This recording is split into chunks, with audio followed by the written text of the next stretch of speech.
Hello, I'm Stephanie, a dog psychologist, and today I'm gonna talk to you about Dog and Puppy 101. So we're gonna talk about leadership today.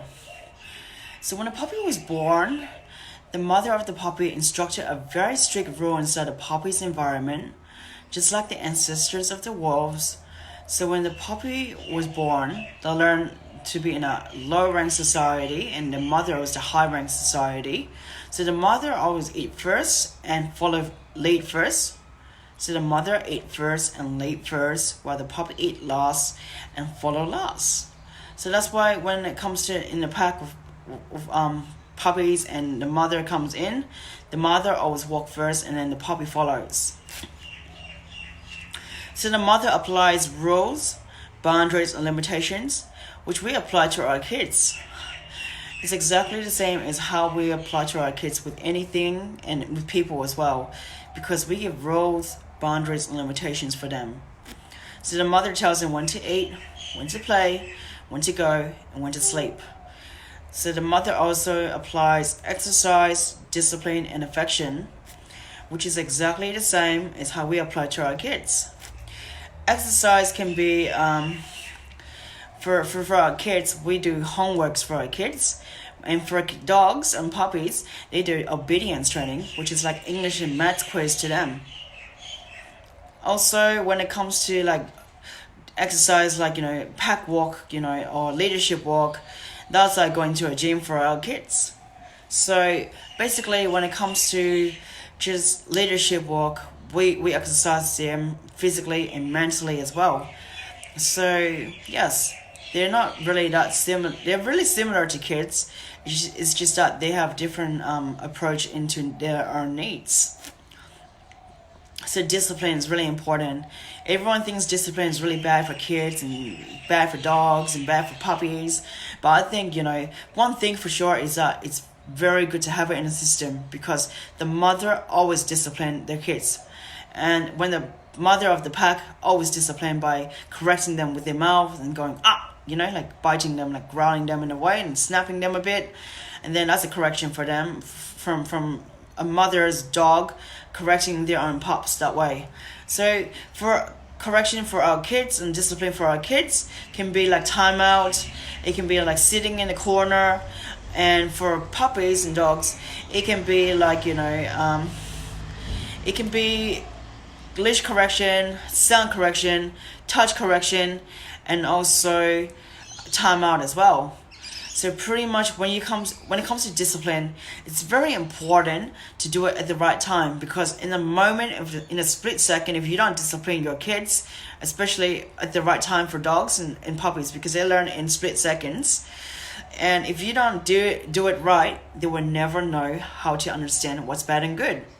So affection is a reward system that we always have. Like for when it comes to jobs and work and school, everyone also know that when it comes to affection, like reward system, we get like pay rise, reward system like medals, certificates. For kids, they get the same thing, like certificates, medals, and smiley face stickers, lollies. And when it comes to like dogs and puppies, they get the same thing but in a different way, like pets, lots of pets, very high pitched voice, like good girl, good boy. That's a high pitched praise to them. They'll love it. That's a reward system to them as well. And also like belly rubs can be good for them as well. Also you can do like treats, like food, like human food is like a high value treat to them, which is money, because dog needs to work and it's money to them. So high value treats is like ham, bacon, and hot dogs, which is like $100 bill to them.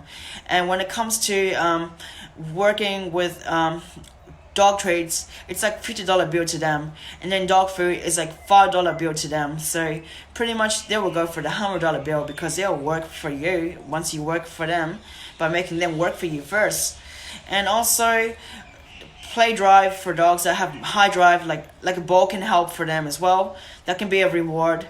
A tug of war can be like a reward system for them when they want to play, when they need to do something right for you. and also like sniffing places, that can be a reward system as well. So don't just let dogs sniff around places.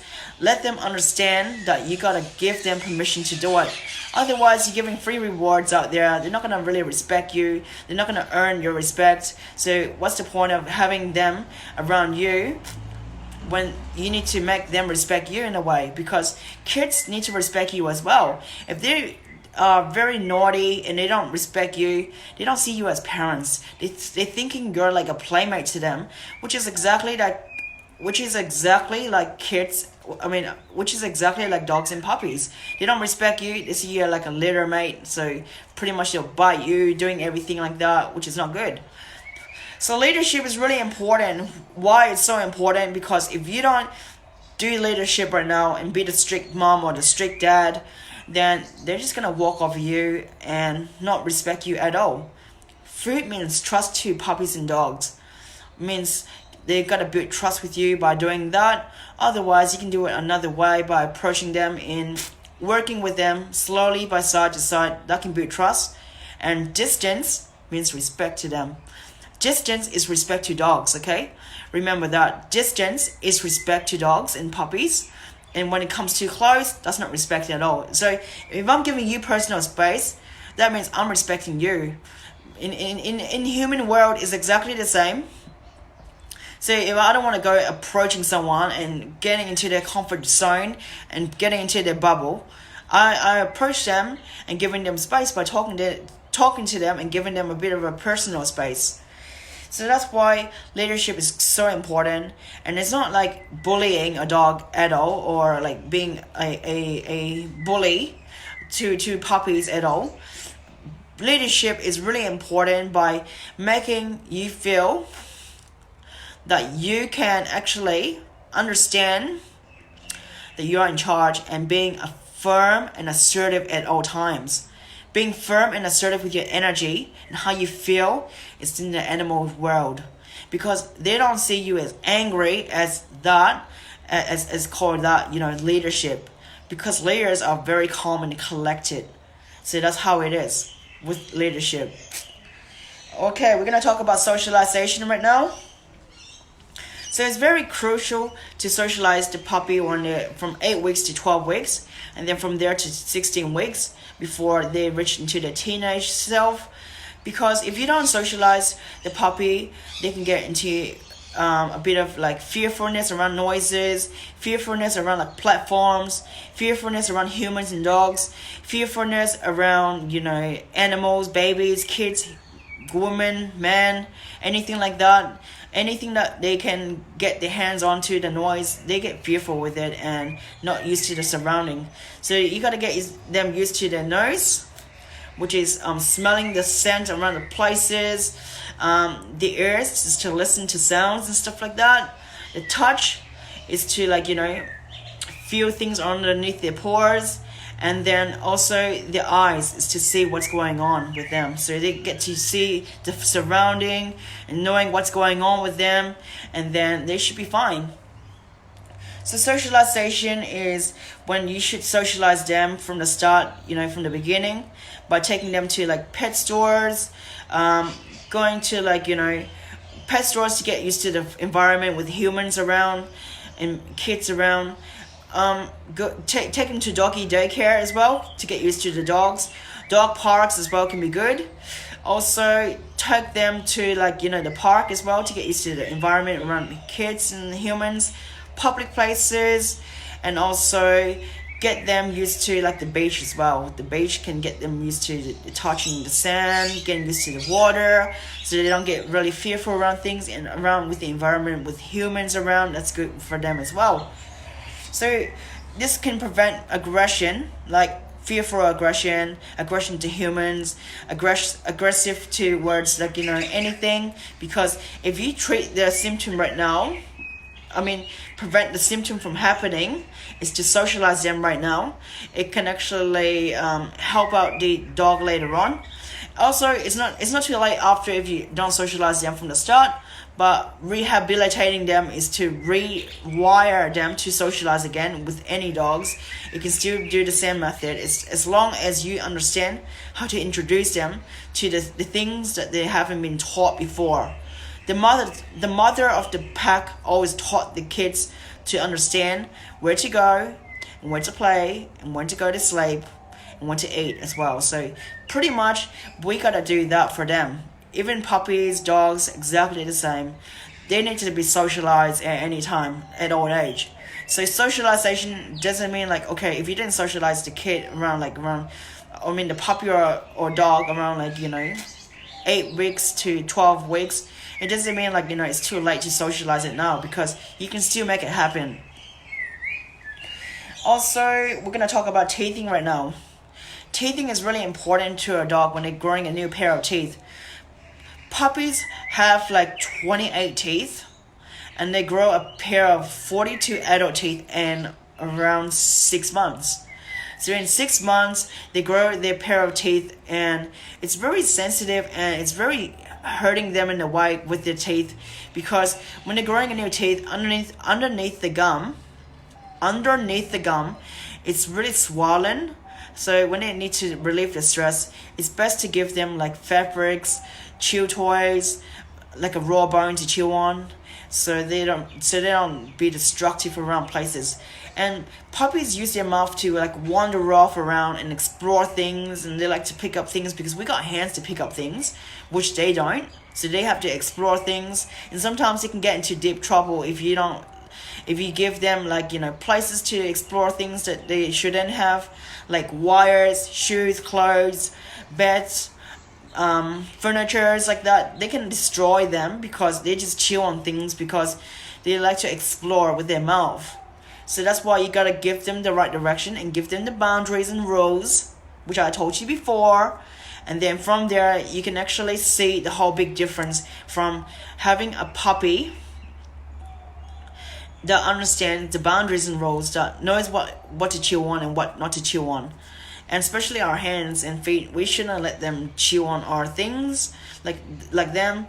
We gotta understand how to play rough with them as well, and also learning how to discipline them as well when they're doing something bad.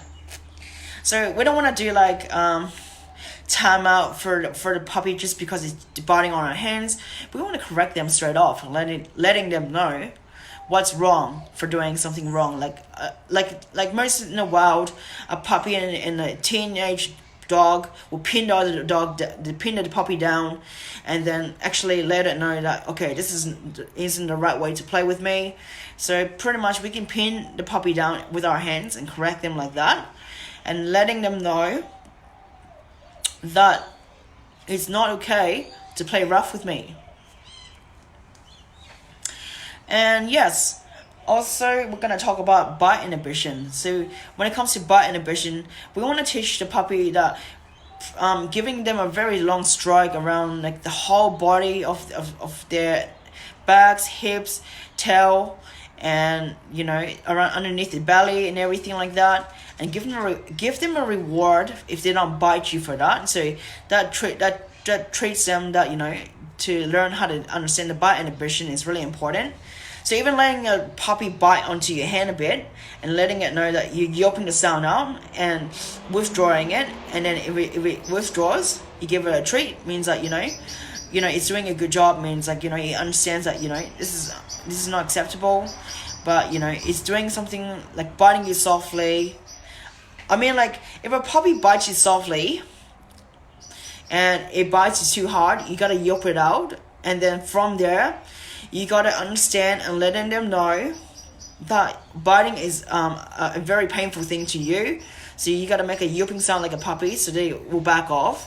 Once they back off, and you give them a treat to play on, or redirect it with a toy or something, that can actually help to understand that biting our hands is very sensitive. So they learn how to control the biting. Instead of biting hard, they'll bite soft on you. So that can be a bit of a bite inhibition thing to go on with. And yeah, so bite inhibition is when a puppy doesn't know any bite inhibition when they grow up, they can actually bite you straight off and actually break your hand or break your arm or break your legs. So that's why you teach them from the beginning to bite you softly, so they know hands, skin is very sensitive. You can even give a food and hold onto it while you making them eat through your hand, and then once they're chewing on something and then they don't touch your hand, you give them a reward for that, because if you hold like a food on here and you give them to chew on and they don't chew your fingers and stuff, you give them a reward for that because they're doing a good job by avoiding your hands, because they know that it's a very sensitive place to do it, so they will understand a bit of a bite inhibition themselves. Anyways, we're going to talk about bladder control. So did you actually know that a puppy can actually hold up to 2 hours of freaking pee? Yep, so the puppy can hold up to 2 hours of pee, and then from there they only can relieve themselves after 2 hours themselves. So that's why you gotta take them out every 2 hours to let them do the business. And then from 6 months they can hold up to like 6 hours of pee, and then when they reach their adult stage, which is 6 months from there, they have their full bladder control from 6 months, and then they only can hold up to 6 hours. The longer they hold it, it's bad for their kidney, and it can actually hurt them by having chronic infections for themselves. So the longer the dog holds their pee every time, it can actually cause chronic infection, which hurting their kidney when they're having problems with their kidney, where they have to pee every time and doing all these kind of things peeing non-stop and having dark pee coming out. So that's why if you take them out frequently, they won't have that chronic infection themselves. And also diets. We're going to talk about diets. Diets is really important to puppies and dogs. Right now most people give out cereal, which is dry food, because dry food is not really healthy to dogs, because healthy to puppies as well, because it doesn't give the right nutrition, how we give raw diets. Even wet food doesn't have the right nutrition as much as the raw diets have, the bones of a chicken, the bones of a chicken that gives calcium as well, and a bit of meat in there, protein, and a bit of lamb, chicken, beef, and all these kind of ingredients that they give into the raw diet. Because when you give raw diet, it's like organic food to us humans. It's organic to them as well, because in the animal instinct world, the mother normally hunts the wild animal and kills it, and then eat all the remains. Eat the main course, and then leave the remainings for the puppies to eat.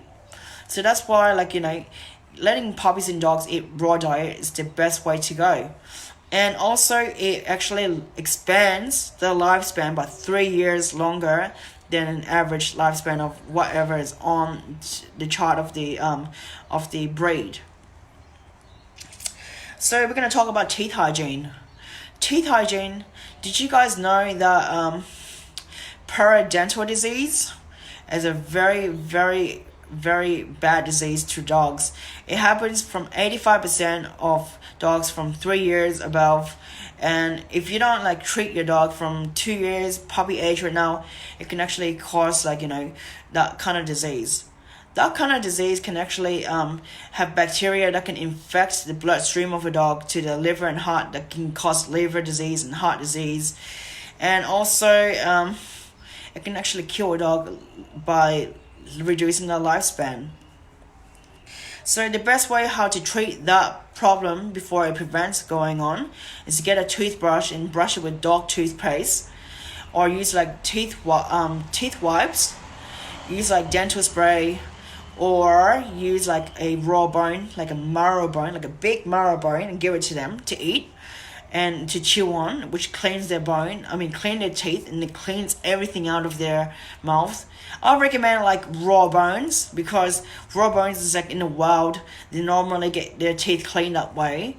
And so basically dogs have their teeth very, very strong to the point where they die, the teeth is still there, unless if they were in a bad diet where you don't give them bones to chew on, so they don't clean their teeth, then that leaves a lot of tarts around their teeth, and that can cause infection where it comes to periodontal disease, which happens because of that. So we're gonna talk about crate training.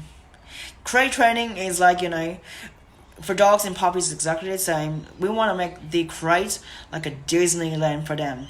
A Disneyland is like a place where they can play, eat, and have fun and sleep as well, because they live in a confined environment where it's very small space and they feel safe from there.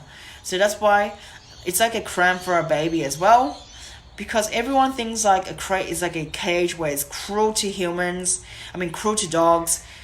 So it's cruel to dogs, but it's not really cruel to dogs. It's actually benefiting the dogs itself, because you want to give them boundaries. Boundaries is like to sleep in the place where you want them to do. And then also, crate training is really important from the start in any age.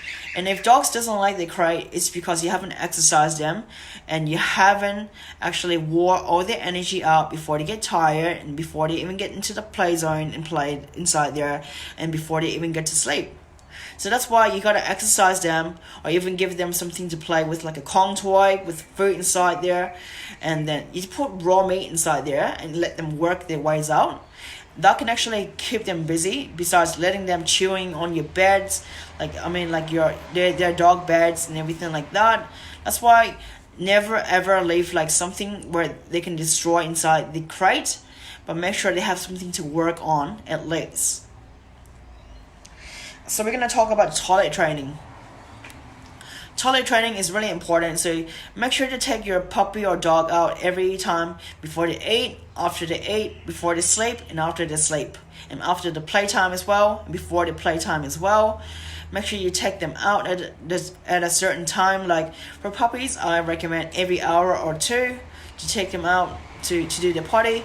Make sure you have a leash on, take them to the grass, and make sure they can use the grass make sure they use the grass, because it's natural to them to do the business on the grass, instead of using pads, wee pads, like dog pads that makes them pee on there, because the scent on there doesn't really make them feel really comfortable to do it.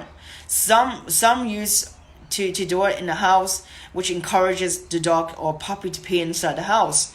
That's why I say get your dog and puppy, don't be lazy, take them out to the backyard or front yard and make them do the business. Even if you live in an apartment or anything like that, still make sure you actually take them out at least.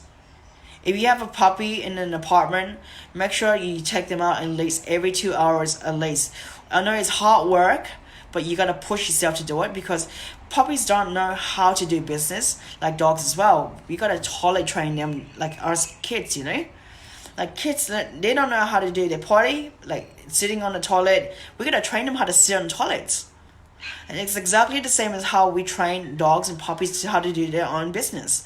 And when the puppy or dog does their business in the wrong place, make sure do not ever hit them, smack their face into the pee, or put their face into the poop. Otherwise, they will never learn the lesson. Only way to do it is correct them with sound correction if you see them doing it, and taking them out.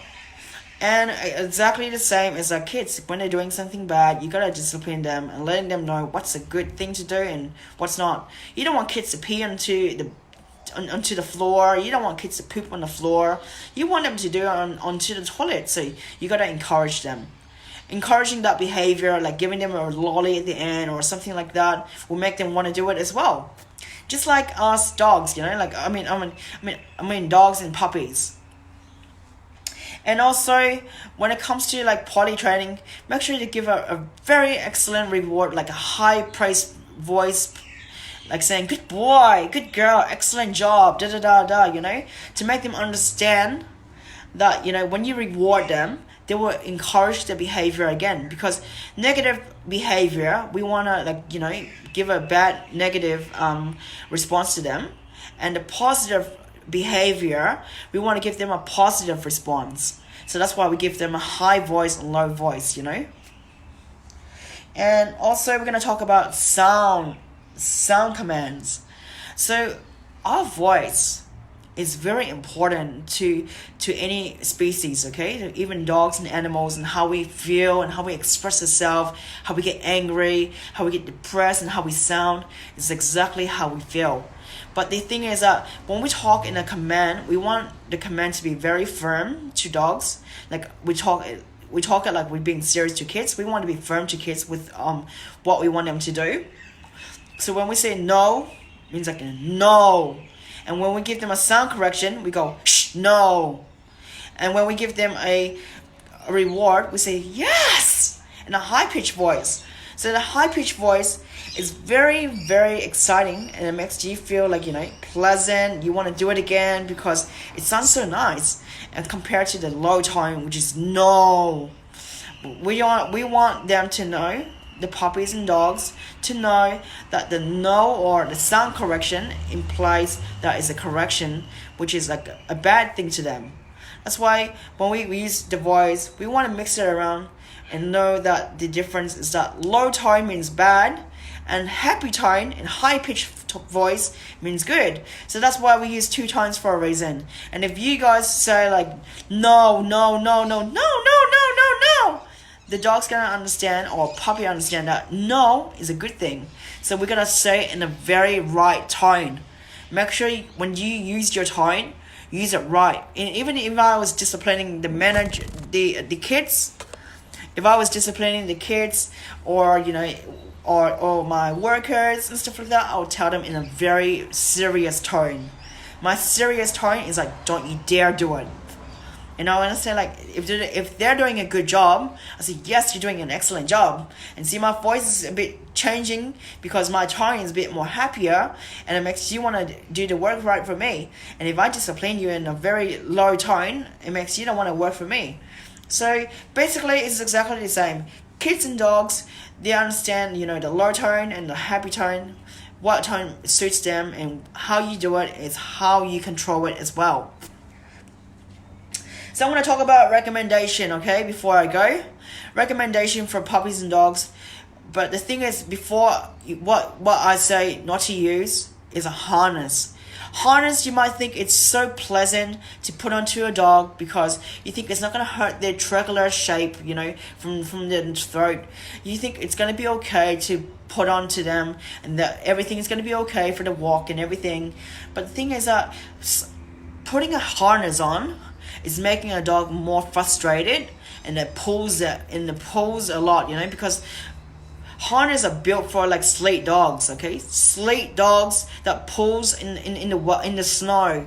You see, like huskies, like a bunch of huskies, they wear like the harnesses so they can pull the people around and do their own job, and it uses the strongest part of their body, which is their chest, So basically, when you put a harness on a dog, and you don't want them to pull, because everyone keeps saying, why is my dog pulling? But the thing is that because you're doing the wrong thing by putting a harness on, which is encouraging them to pull. So that basically, the main thing is, don't use a harness because it's made for slate dogs. And also, don't use a flexor lead.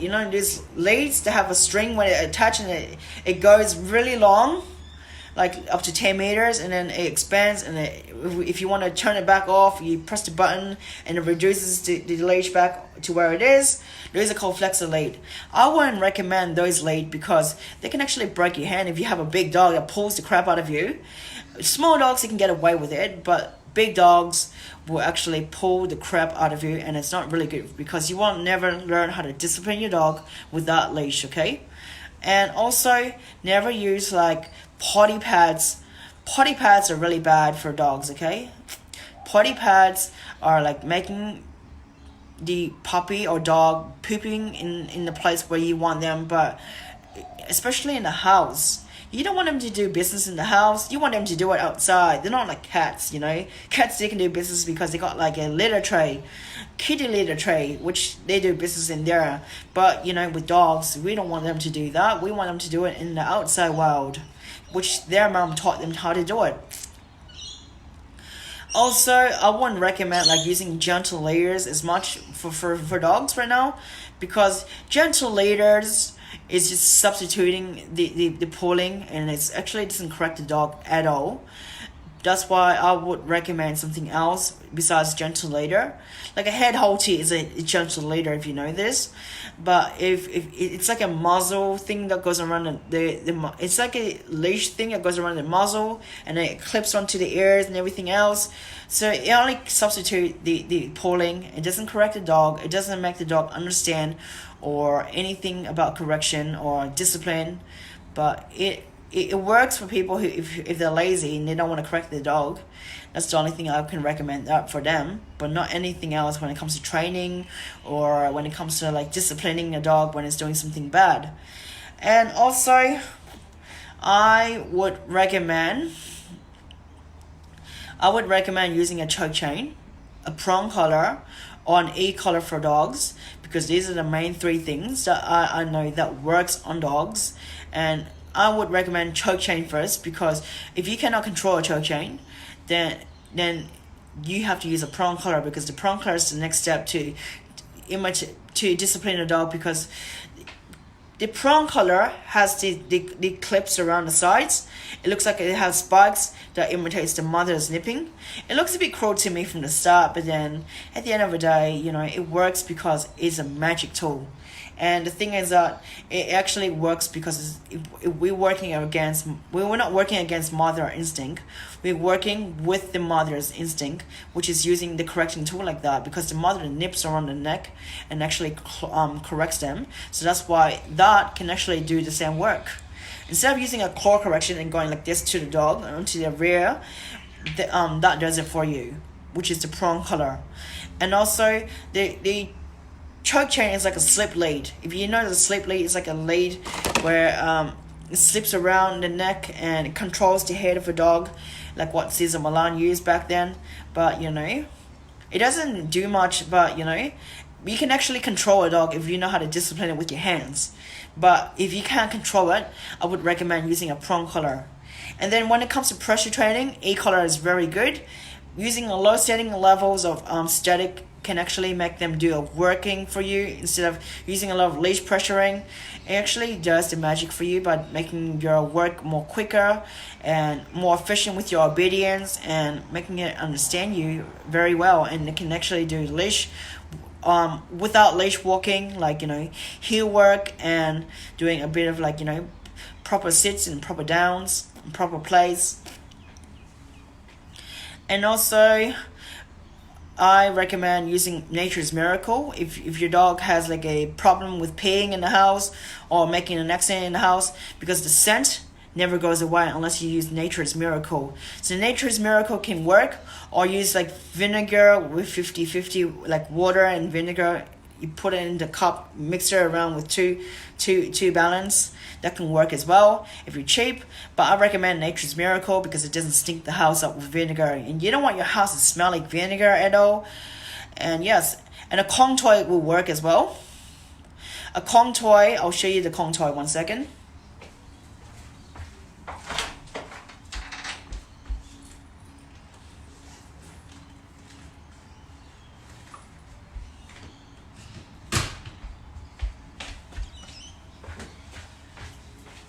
This is a Kong toy, okay? So what you want to do with a Kong toy is put food in there, like treats, putting like raw meat in there, and then make it work for you. This is a very good toy to make it work for you instead of using other toys, and it doesn't break at all. So I recommend that. And also this kind of bob toy that you put treats inside here. So you put like dried food in here, or treats or whatever it is. You put it in here and you make it small, and you make the dog work and play with it until the food comes out. And it comes out from the hole right here. That can actually keep them busy, so they don't be destructive around the places and that like that, And a 6-foot leash, a 6-foot leash can help. Any leash can help as long as it's a leash and it's not like a flexible leash, like a flexi leash, and that's it. And also, I would recommend to never, ever, ever, ever treat your pet or dog or whatever, like a human, because they're canines. Canines have a different psychology to us humans. They don't behave like us, They are very, very different because their psychology is on sound, touch, and energy. We vocalize, feel with our emotions, and communicate. So it's a bit different to them. And this is pretty much all for today that I'm going to explain to you. I don't want to explain about dog body language or anything like that because it's too much for you guys to hold in right now. But this is pretty much all I have in my head. And I'm going to go back to studying soon by, researching myself and gaining more knowledge about aggressive dogs, like dealing with aggressive dogs, which is my main goal because I want to fix up, the public pace, especially with people who use like food only for the training, and then they think like if they're not gonna work with a dog that doesn't use food, the dog doesn't have motivation in food, they should kill it, which is ridiculous, because if you cannot approach a dog like that, don't even bother approaching it at all. That's all I'm saying. So this is Stephanie from Alpha Female Canine Academy speaking to you guys, and I'm a dog psychologist. Thank you.